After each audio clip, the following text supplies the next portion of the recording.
game can't be called a must-win situation unless a team's facing elimination. It's not a must-win situation for the Cavs, but it's pretty darn close.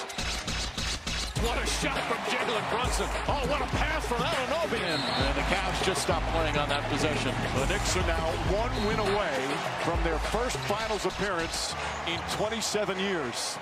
I think we're going to have one of those magical gems from the big fella. Wemby, think he's going to go from midcourt. Nothing but the bottom. The lob. Castle. The Spurs are alive tonight. Castle leaving for Wemby. Resounding response to San Antonio in Game 4. Best of 7, now a best of 3. Well, the San Antonio Spurs, they certainly roared back last night. Hello, welcome to NBA Today for this Cleveland show. We have some gentlemen with Cleveland roots. Iman Shumpert, he won that title in 2016 with these Cavaliers. DG, yes, drafted by Cleveland. And, of course, Ohio native Brian Windhorst here. I'm Malika Andrews. I don't have any roots with Cleveland, but by judging by the fans behind us here, it seems like it's the New York Knicks that are in the building here early, my friends. Yeah, it looks like they're trying to take over the city, too. Yeah, the energy, you can certainly feel it here ahead of Game 4 as the New York Knicks are trying to do something that they have not done since 1999.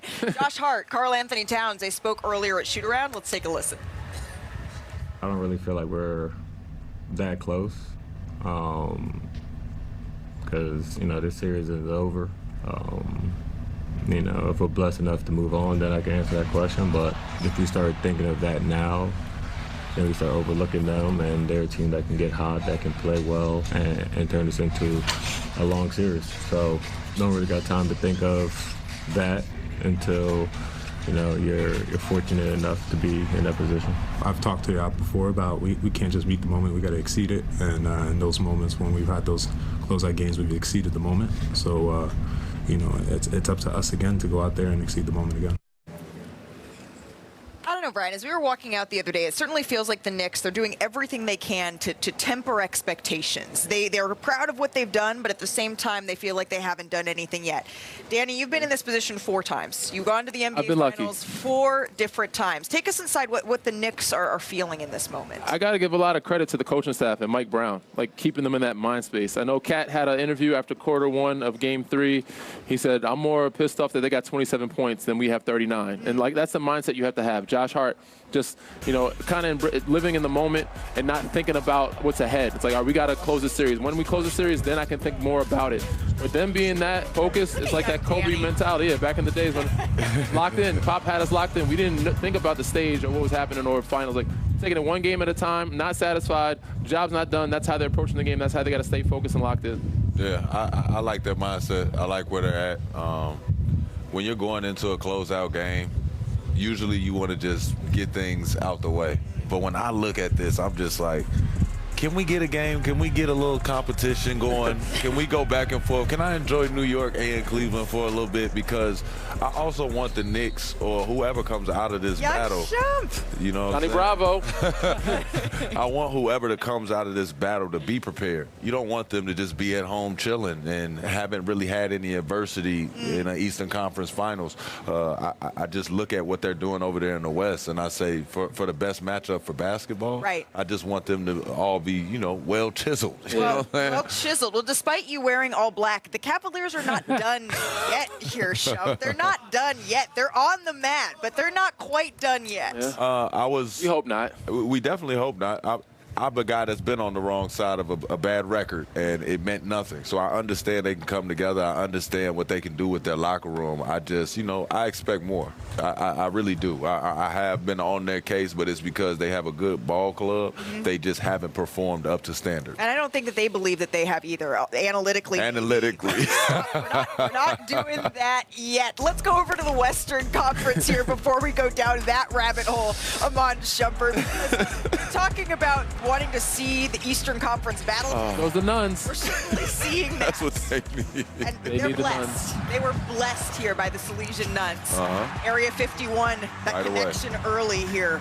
And then later on in the first quarter, once again, the Spurs got out to a hot start, and you wondered, okay, is this the time they're able to hang on to it? Yeah, and you thought maybe the Thunder would make a comeback at them, but they weren't blessed.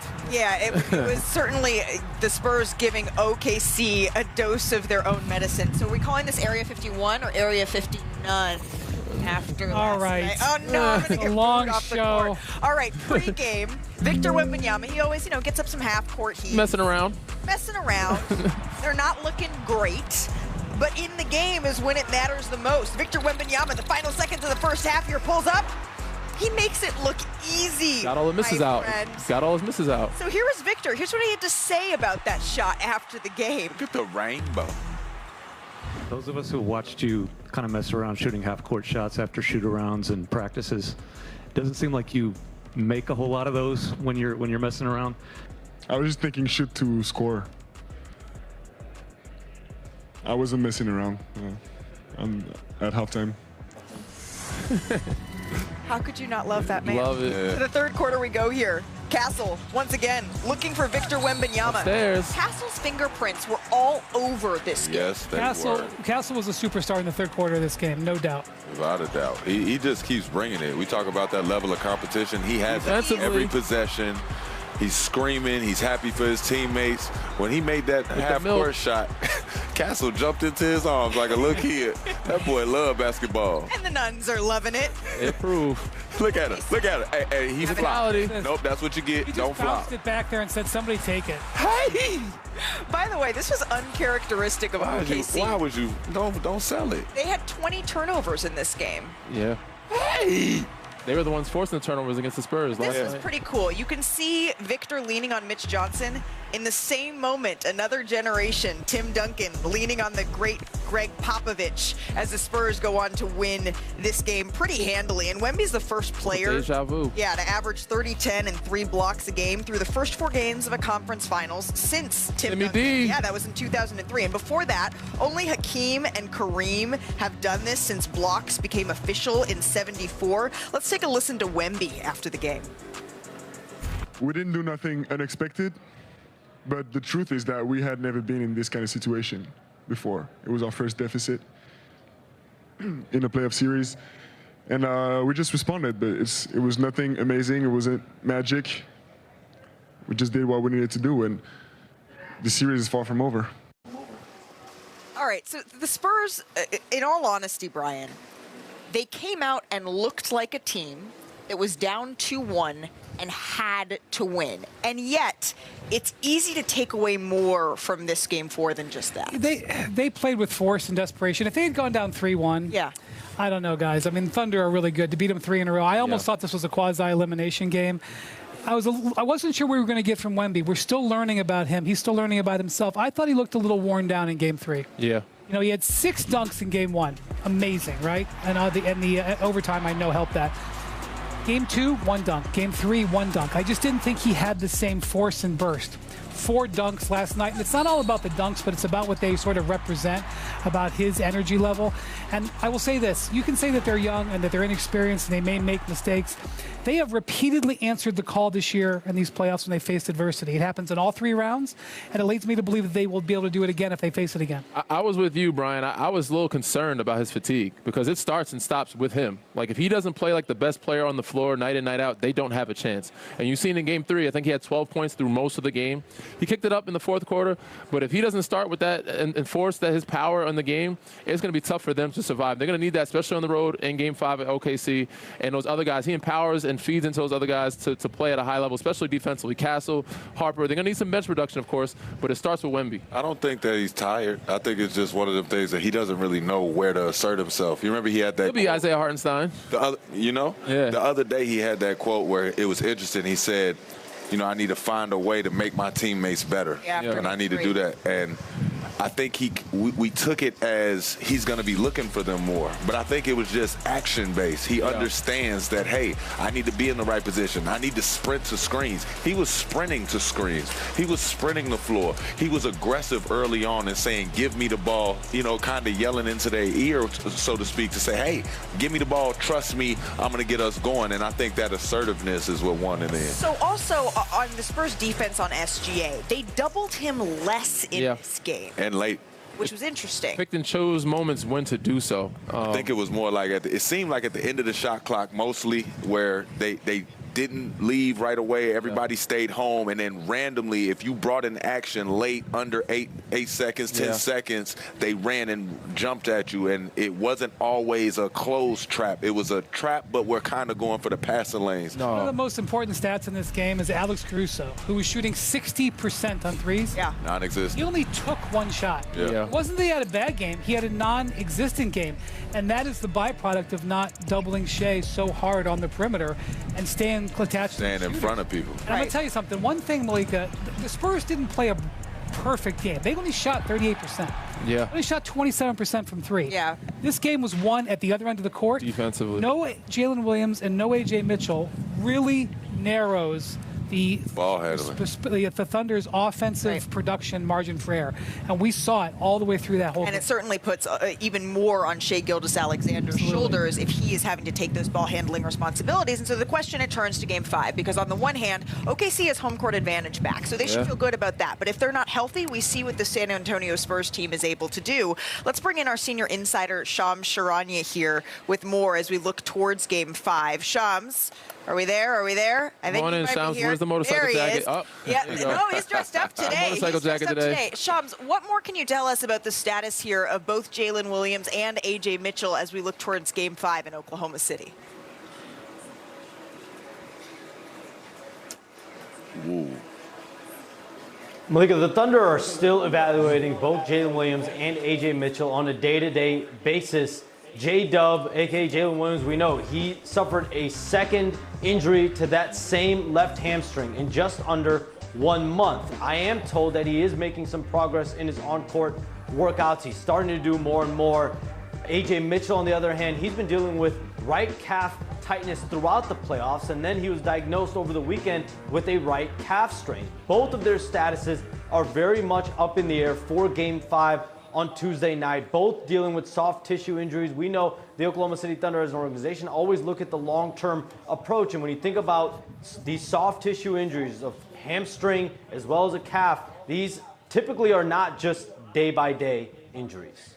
Yeah, and they are saying it's soreness and not a strain here for J-Dub in particular, but when you hear calf and when you hear hamstring, it's not usually something you see a return from quickly. Shams, thank you for that insight. We'll check in with you as we get closer to that Game 5. But still to come here on NBA Today, Jalen Brunson and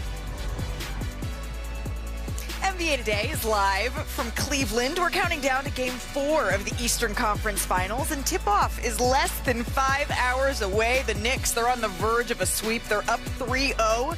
This is how they got it done on Saturday night, even with some big stars in the building. Travis Kelce, Taylor Swift. And his girlfriend. And they couldn't shake it off. The Knicks, they were able to get out in transition. Hart hands it off to Bridges.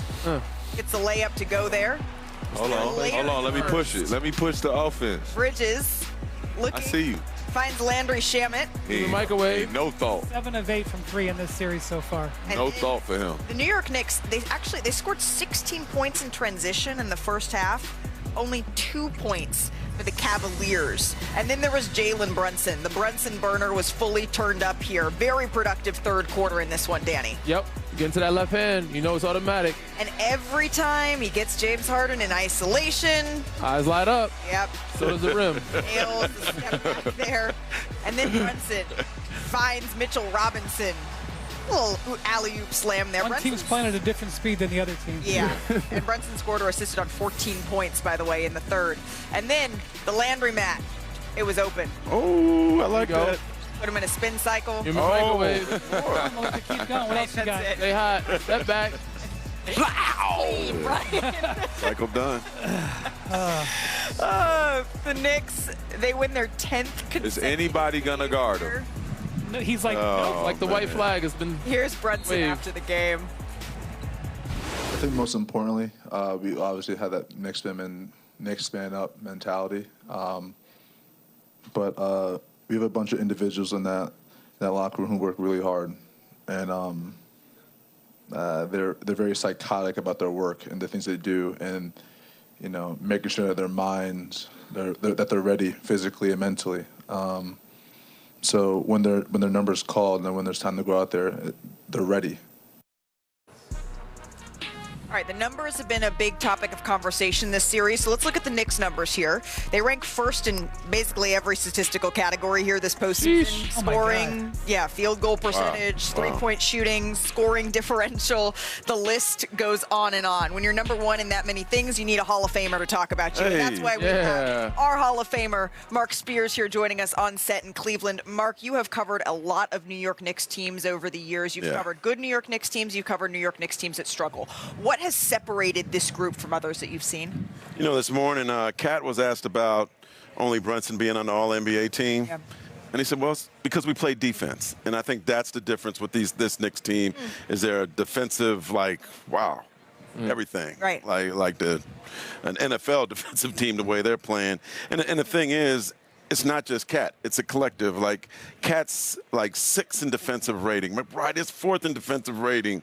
Hart is averaging 1.7 steals per game. You got 5 Knicks that are averaging a steal a game, and they were actually number 1 in the NBA in defensive rating until last night when the Spurs jumped over them. So for this Knicks defense, I mean, they are the reason, respectfully to Jalen Brunson, all the amazing that he's doing, that they're just destroying everybody right now. They're a classic Mike Brown team. I mean, give a lot of credit to Mike Brown, opening up the floor with Kat and making him initiate the offense. But for me, the guy has been Mikal Bridges.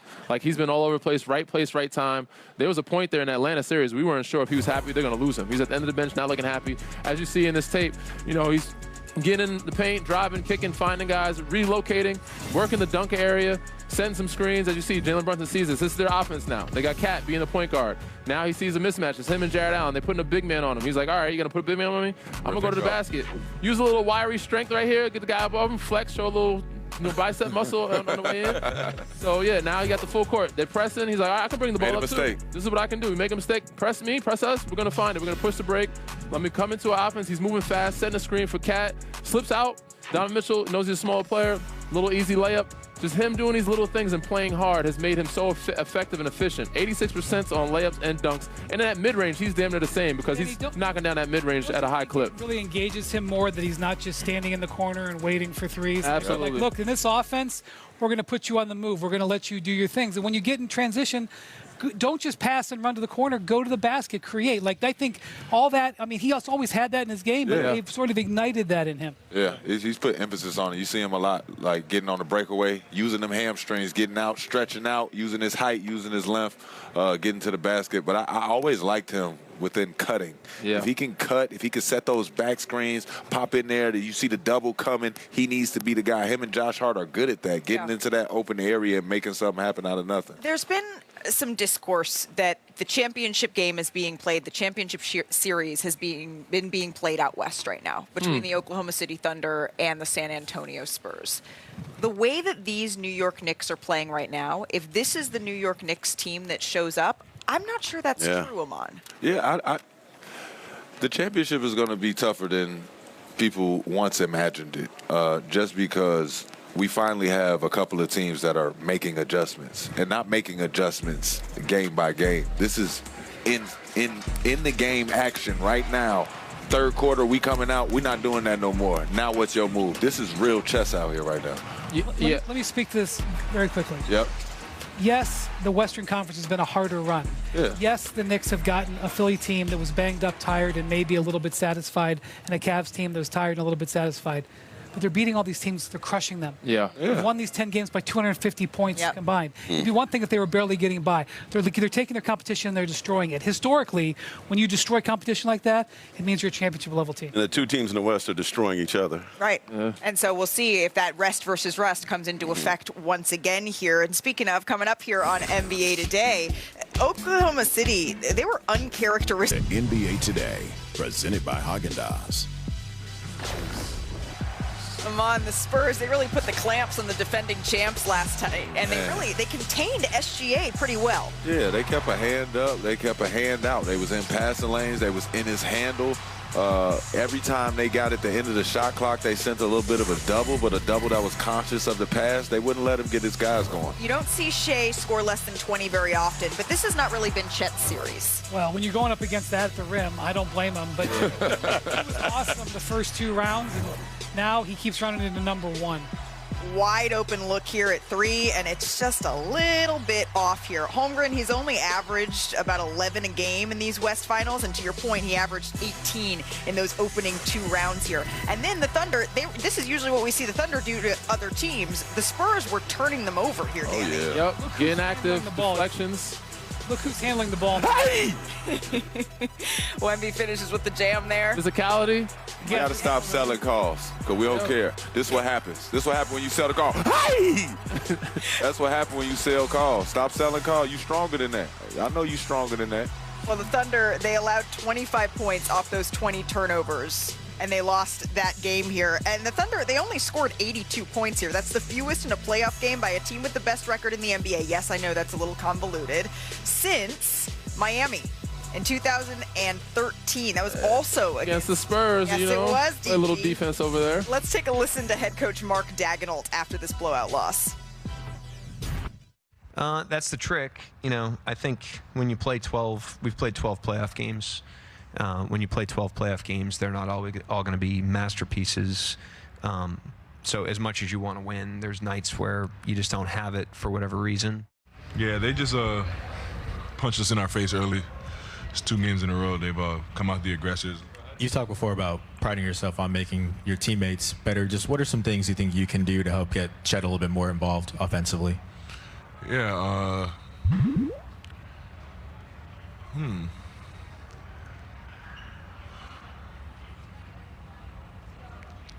I mean, Chet's an easy target to find, so probably just like find him more in the dunker or when he's spacing. Just put him in better positions to use his strengths as an offensive talent. Excuse me? Whoever, keeping it real. whichever one of our producers put that thought bubble up there, y'all are a little bit wrong for that. But I do appreciate Shea's honesty here, and it's something that we don't always get. And so I do want to encourage that because we get to see a little peek behind the curtain here, and the numbers back him up, right? Chet hasn't taken more than 10 shots for 5 straight games. That's the longest stretch of his career. What do you see? I mean, basically, his answer didn't give you much. It was Chet's got to do it himself. He's got to be more assertive. He's got to be more active. And with Isaiah Hartenstein in the lineup, he's supposed to be the guy free running, like be a free safety, block shots, get rebounds. Isaiah's doing a lot of dirty work with Wemby. I know Wemby's a tough guy to match up against Brian. You see number 1, but you got to find other ways to be active, getting offensive rebounds. You know, knocking down a shot. That confidence, he needs that. If he gets a 3-ball to go, that'd be nice because previous series he was shooting like 48% from 3. But you can do the little things, and when you got 2 bigs out there, that's where you take advantage of the smalls and be active. If he does that, it'll open up the game for him so much more. Obviously, it'd help him a lot if he had A.J. Mitchell and J-Dub, but he's got to take this on himself. Now you got it, because Chet doesn't get his own shots most of the time. He gets set up by the perimeter players and the ball handlers. Their ball handlers are not there, okay? If you look at this season, if you're looking for a soft spot, where can we get to Oklahoma City? 21 games they played without A.J. Mitchell and Jalen Williams, both of them together, okay? 21 times, including the playoffs. They're 11-10 in those games. 11-10. Now, there's asterisks in there because a couple of those games were full rest games. You know, Shea missed a couple of those games. So the point is this.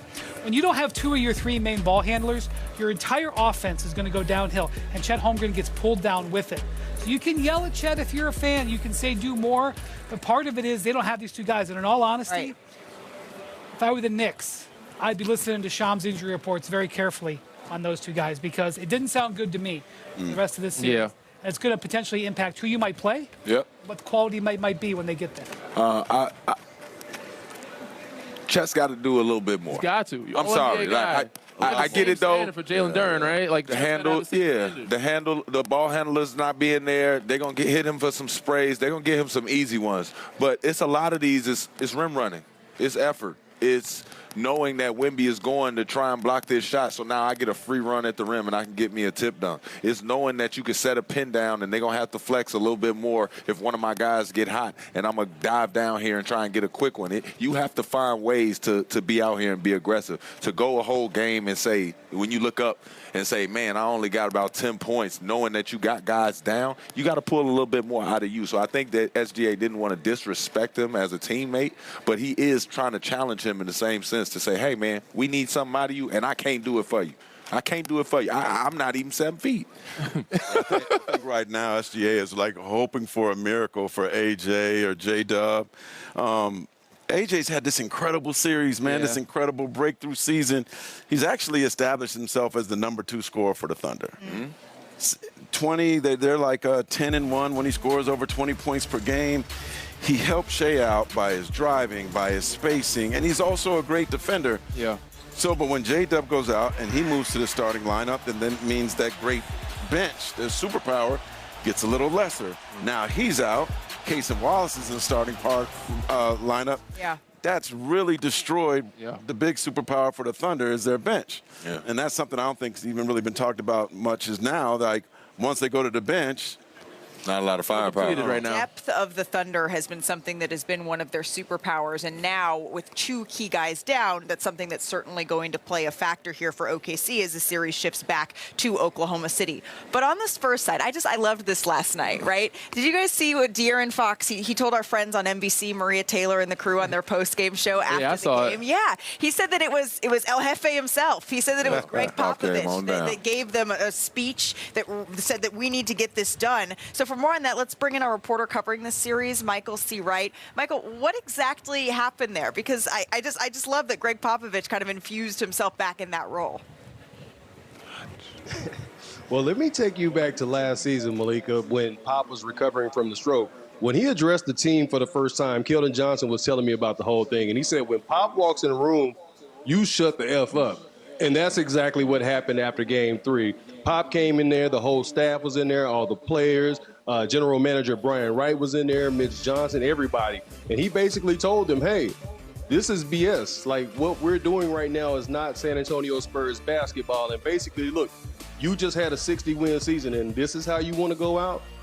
I was told years ago by the current CEO, R.C. Buford, who used to be the GM, he told me that Pop is at his best during the darkest hours. And Game 3 was a dark hour for the Spurs. And really, like, Pop coming in there, it speaks to the relationship that he has with current coach Mitch Johnson. Those two, they talk all the time. And look, it would be malpractice if Mitch did not lean on the wisdom and the corporate knowledge just walking around that building every day. And going back to the dark days, I can give you several examples, like the dinner they had in Miami after they lost in the finals to the Miami Heat. I think our guy Danny Green was actually at that dinner. Well, we're gonna have to get some first-hand experience from Danny Green on this. Michael C. Wright, thank you very much for that insight. What was it, eight seasons that you had under Yeah, Popovich? 7.5. I'm very familiar with Pop's tongue lashing, and to this day, still scared of him. He puts the fear of God in most guys. And when he said, when you walk into a room, you shut the F up. You guys have seen Casino, Goodfellas, all the mob, Godfather. Yeah. That's what it's like when he walks into a room and you're trying to become a made man. So if you come in, he's going to let you know he's the best in the business, and he thrives in these moments, the dark days, as Michael said, because he loves these type of moments where he can give you a nice little tongue lash, and he's great at it. He's the best in the business at it. But they know what's at stake here. They know what this opportunity is. And I seen Carter Bryant. He's a young kid that I saw last night. It made me feel like, I'm not saying at home, but I'm like, I remember that being me. Like him being so emotional, want to do so good, but this is going to turn him into a player. They're building a lot of character in these moments, but Pop is letting them know, giving them a sense of urgency. You're at home. You're behind. I don't care if it's 2-2. You got to go in with this mindset, and you got to be greedy if you want to be champions, you want to be great. So him doing this was great to see, and it also reminds me that he's in pretty good health to be able to do that. Right. I'd love to see that he's able to walk in that locker room, but he puts the fear in God in guys, and he puts that pep in your step. And you said, you could tell by De'Aaron Fox's interview after the game that he was fearful and he was scared. And I was like, yeah, I know those film room sessions very well. It's not just guys. I could say that as a sideline reporter, there was no interview that I got more nervous for than chatting with head coach Greg Popovich. Word. Don't ask the wrong question. He'll make you look the stupid. He'll be nice to the ladies, but certain guys. Yeah, he will make you look dumb. Look real stupid. I bet it's wine, though. Oh my goodness! So now we got a series that's all tied up here in the Western Conference Finals. Still to come though on NBA Today. How about the East? You're watching NBA Today. presented by Haagen-Dazs.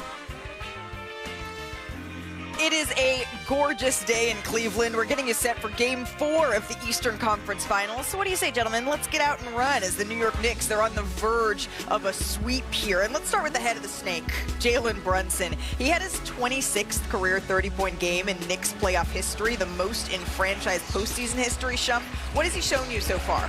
Man, with Jalen Brunson, you want a storyline, man. How about father-son? How about a point guard finally coming in here, controlling pace? We say a small guard can't win, and now he's winning, but I just think his poise has been tremendous throughout these playoffs, man. Shout out to Jalen Brunson. Big body Brunson. And Rick Brunson. As my boy Perk would say.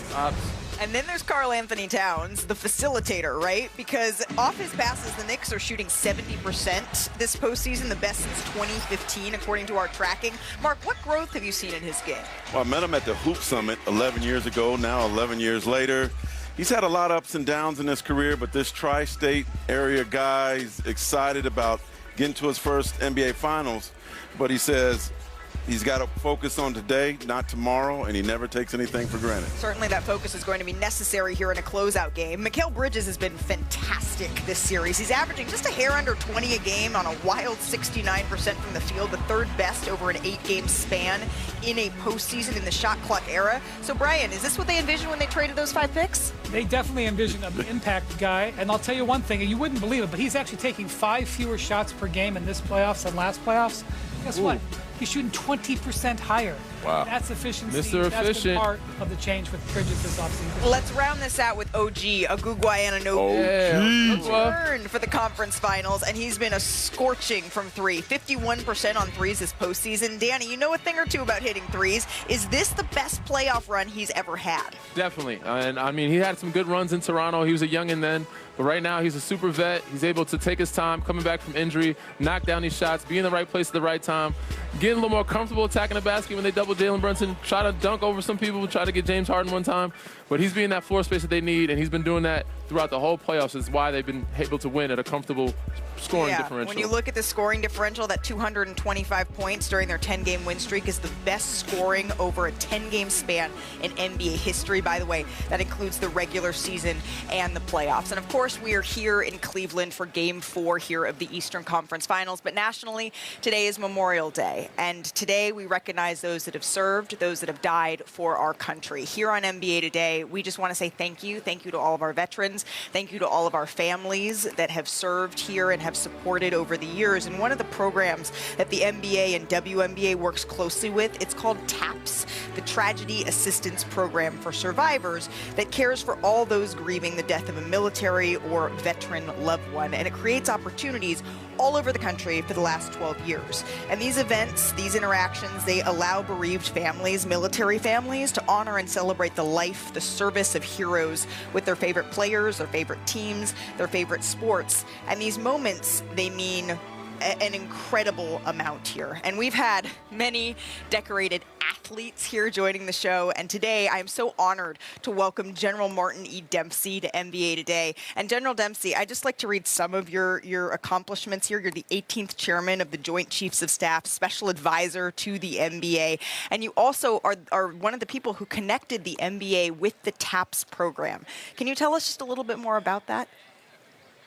Yeah, it actually goes back to 2012 when the Olympic team with Mike Krzyzewski on the men's side and Gina Oriem on the women's side were passing through D.C. on the way to London for the Olympics. I was still the chairman at the time, and we collaborated to give those athletes the experience of knowing what it was to represent their country.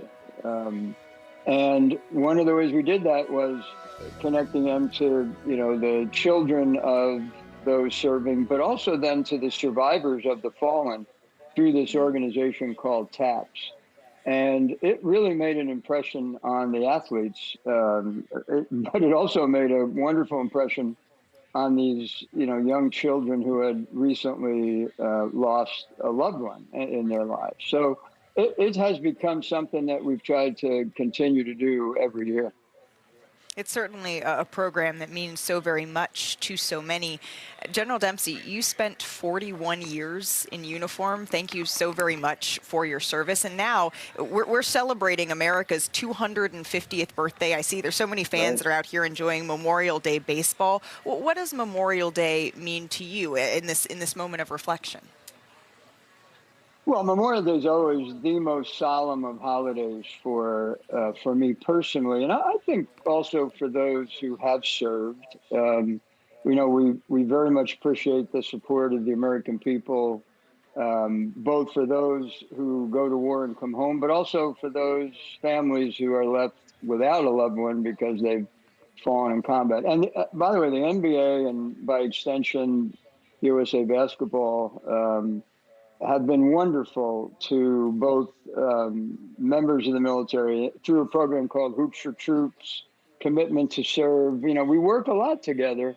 I'd like to think of it as connecting the best athletes in the world with the best military in the world. And then again, when you add in that extra component of a Memorial Day remembrance, then you've got this reminder to me anyway that we owe the families of the fallen our continued support, and those who fell should have, I think, and in many cases have inspired us, to live up to their example of selflessness and service. I have a little thing. In fact, I have a hat here. I'm going to put it on. It reminds me that every day we should make their sacrifice matter, but in particular, of course, on a Memorial Day like this one.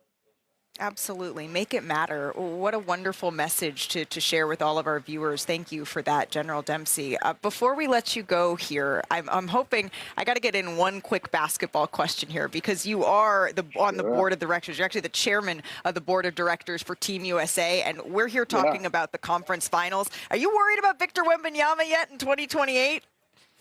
Victor Wembanyama, first of all, he's a wonderful young man, so I don't want to, but now I'm going to tell you he's my personal nightmare as the chairman of USA Basketball. But look, almost many of the athletes in the finals, and, as I travel around with the NBA, I'm always running into players, both those who have played for us and those who have played for other countries. And it's really, look, it's, in my judgment, it's the best thing about basketball is that it's such a global sport, brings people together, grow the game, the competition's getting better and better. In the 2019 World Cup, we had Josh Hart, Jalen Brunson, and Mikal Bridges on the same team. It's like, Villanova, here we go again, right? So, but that's what I love about it, actually. So I personally, I said he's my personal nightmare. That's true. I'm sure that our head coach for the men's team, Eric Spoelstra, is probably feeling exactly that way, watching them grow and develop. But bring it on, that's what let's bring it on. Let's see who can last for those 40 minutes of FIBA basketball and prevail. Yeah. I love it. I don't think you're alone in either one of those sentiments, in the personal nightmare for many and also the sentiment that bring it on because you want to go through the absolute best. General Dempsey, thank you so much for your time here, for reminding us to make it matter here on this Memorial Day, and thank you so very much for your service. Thank you, Malika. Still to come here on NBA Today. Cleveland, they've hosted some of the wildest moments in playoff history, Iman. But which one tops them all? We got some highlights. Welcome back to Cleveland, where the Cavaliers are facing a must-win situation tonight in Game 4. They're looking to avoid the sweep. By the way, the Cavaliers, they are the 164th team in NBA history to trail 0-3 in a best-of-7 series. All previous 163 went on to lose the series. Knicks fans, they can feel it. They showed up for Game 3, and Donovan Mitchell, he was asked about it. Take a listen. I'm from New York. This doesn't shock me. They do it in every arena. It's like Cowboys fans. They're just who they are. I don't think it's a Cleveland thing. It wasn't just us. You look at Philly. Look at how Knicks fans are. I was one back in the day. We're still confident. Like, the confidence is, never going away. Like, we're more than capable. we just need some things to a shift change and make some shots to the series turns around. Analytically, I think we've won the I said 3 out of 3. We're 2 out of 3 in the expected. I don't know if you guys follow that. There's like an expected score, and we won 2 out of the 3. And I know you're looking confused, but there is really, if you believe in process and all that, like man up. So I take that layer. I know I don't throw that on them. I see it for myself. I'm like, man. Iman has been waiting all show to talk about this. I'm balling up my analytics because the only analytic is 3 L's in the column. That's it. I get it. I'm all about instilling confidence in the guys, but they don't need confidence. They need a foot in their ass. This is bad. It hasn't been. Yeah. The energy, the effort hasn't been there, and that's what you yell at. You can't yell at mistakes. You can't yell at people being aggressive. You can't yell at missing shots. Nonchalantly letting somebody roll down the lane, just skip it. What did he skip through that lane? So you can't do that. This has gotten a lot of attention. Kenny Atkinson saying that if you look at the analytics, they should be up in the series. Oh, it hurts. 2 games to 1, Brian. And we had our Schwartz Center, Michael Schwartz, crunch some of the numbers. There we go. He was talking about here. Let's go. So what he was referring to was what he called expected score, which is some sort of something the Cavs must cook up inside the building. They're cooking it up. But they're cooking it up. Books are getting cooked. What he's talking about luck. Basically, can you quantify luck? This is what teams try to do. And so if you look at the shooting percentages in this series, the expected shooting percentages, okay, the Cavs and Knicks have basically generated the same quality of shots. Okay, what it's saying is in a laboratory, if you took the same shots, the Knicks would shoot 50%, 51, and the Cavs would shoot 52. This is what Kenny is talking about. But he's saying, look, the Knicks are making 58% of those shots, and we're only making 50. Therefore, they've been slightly lucky, and we've been slightly unlucky. They ain't been lucky. They just, one team's playing defense and not letting y'all make the shots. One team's not letting y'all make the shots. The other team is letting it happen. The computer can't read tired legs. Exactly. They can't read the eyes. Tired legs. They can't read the eyes either, because I don't see the confidence that James was just talking about in the interview. I don't see it. I played on this team. I know what's going on in this arena. They want to see it too. Where the passion at? I get what Kenny's saying. He's trying to look at some of the positives and instill some of that empowerment into his group. Amon's looking at you like. But this group has got to give him. I want him to lie. There was too much. There's too many plays that were unacceptable. Where Jalen Brunson gets down the lane and lays the ball up. Like, you got to show some pride, and they got to come out like they did. It might be fatigue, but at this point, like Perk said, we don't want to hear fatigue at this point in the season. You got to come out, have the mental fortitude, the physical fortitude to actually compete and have a sense of urgency like you did in Game 7 in Detroit. Yes. You got to be aggressive. You got to be assertive, and you got to make shots. The reason why those analytical numbers, Cleveland looks uncomfortable deep on offense because New York is playing defense. New York is saying they're making those shots because they look more comfortable. They're swinging the ball, moving to each other, and trusting each other. Cleveland has to do the same thing to get back into the series. When you get to this season being over for the Cavaliers and they're in Cancun, or Donovan getting ready for his wedding, right? Yeah. Today, as my phone says, that's crazy. Summer, May 25th. The last time these dudes I thought had you were saying save the date. 2 days off in a row was April 27th and 28th. That's a long time ago. It's how long it's been since the Knicks have lost a game. You want a real talk? Yeah. Since April 29th, they haven't had 2 days off in a row once. Yeah. So when you look at Game 6 against Toronto, when you look at Game 6 against Detroit, those are games where the Cavaliers, when it's all said and done, are they kick themselves about. Yeah. Because that could have got them some rest. Meanwhile, Knicks got 3 days off after the Sixers series. 9 days. 8 before the East started.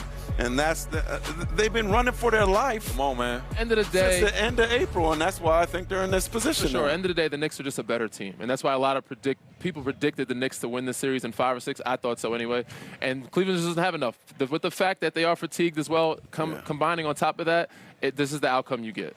Well, look, we got another hour here of NBA Today to continue to react to Game 4 of the Western Conference Finals, to get you prepared for Game 4 of the Eastern Conference Finals. Whether or not this is going to be a sweep, that's what's yet to be determined, even though Iman is dressed like, yes, he is ready to be at a funeral this evening. I don't know. I went with the more angelic, optimistic. The second hour of NBA Today coming your way right now. You're watching NBA.